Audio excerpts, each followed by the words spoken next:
नमस्कार देवियों सज्जनों।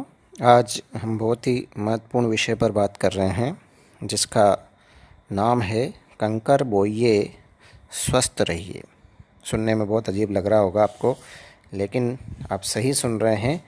यहाँ कंकर बोने से कोई फसल नहीं मिलने वाली है, बल्कि कंकर बोने से स्वस्थ होने का एक उपाय मिल रहा है आपको।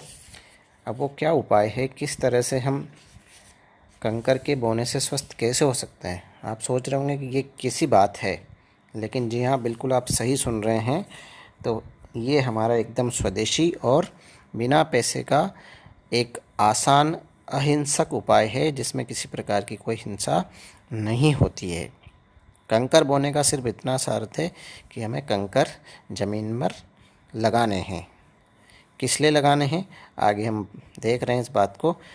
हम ये कैसे कर सकते हैं और इसके करने से क्या लाभ होता है, तो इसके बारे में हम जान रहे हैं। तो आगे बढ़ते हुए अब देखते हैं हमारा जो शरीर होता है, हमारी जो प्राचीन भारतीय परंपरा होती है, हजारों वर्षों से जो स्त्री भारतीय स्त्री हैं, पुरुष हैं, सोना चांदी तांबा पीतल आदि के बने हुए आभूषणों को अपने विभिन्न अंगों पर धारण करती है। धारण करने की प्रथा चल रही है। धीरे धीरे अब ये कम होती जा रही है, लेकिन आप ये सोचें इनके पीछे बहुत बड़ा विज्ञान है। हमारे जो पुराने ऋषि मुनि थे, उन्होंने बहुत ही साधना करने के पश्चात ऐसे उपाय ढूंढे हैं जिससे बिना कुछ करे अनजाने में हम हमारे शरीर को स्वस्थ रख सकते हैं। उसी क्रम में आज आपके सामने एक महत्वपूर्ण विषय मैं शेयर कर रहा हूँ।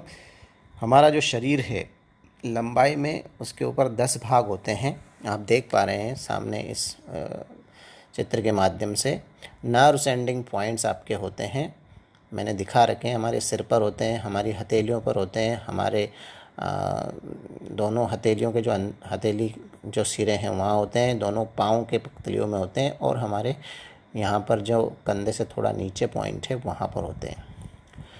साथ ही आप देख रहे हैं दूसरे चित्र में कि अगर हम हथेलियों और पाँवों को 3 हिस्सों में डिवाइड कर दें, तो जो अंगुलियों वाला हिस्सा है आप इसमें देख पा रहे हैं, वो वहाँ पर सिर और गर्दन से रिलेटेड पार्ट होते हैं।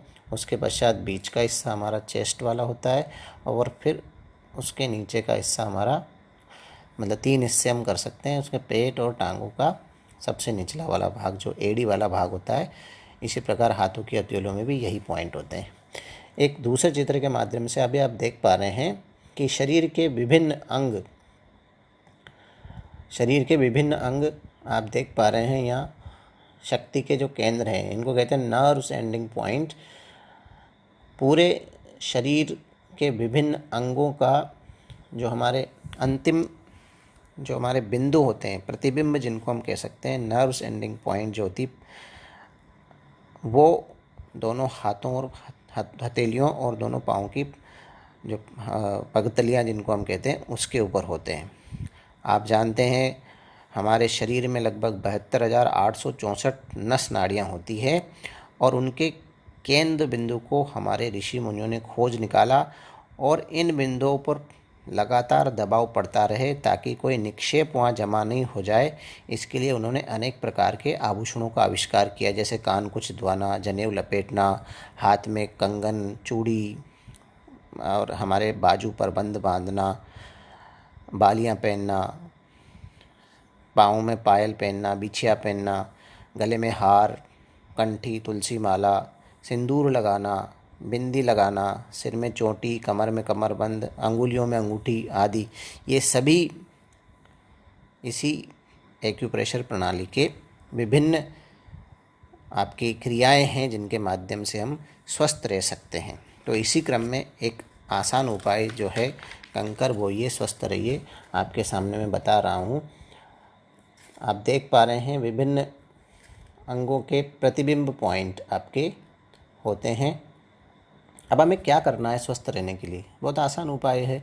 इस तरह से जो चित्र में आपको दिखाया गया है, अपने घर में एक छोटी सी क्यारी बना लें और इस तरह से पत्थर लगा दें, और उस पर कम से कम प्रतिदिन सुबह या शाम 10 से 15 मिनट नंगे पैर इस पर चहल कदमी आपको करनी है, जिससे कि आपके वो जो नर्व सेंडिंग पॉइंट है वो एक्टिव हो जाए और आपके शरीर में कहीं अगर निक्षेप जमा हो गया है तो वो निकल जाए।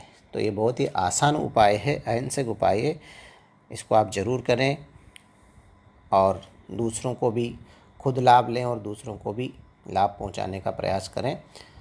आपको अगर वीडियो अच्छा लगा हो तो दूसरों को बताएं, पुण्य के भागी बने। बहुत बहुत धन्यवाद। नमस्कार।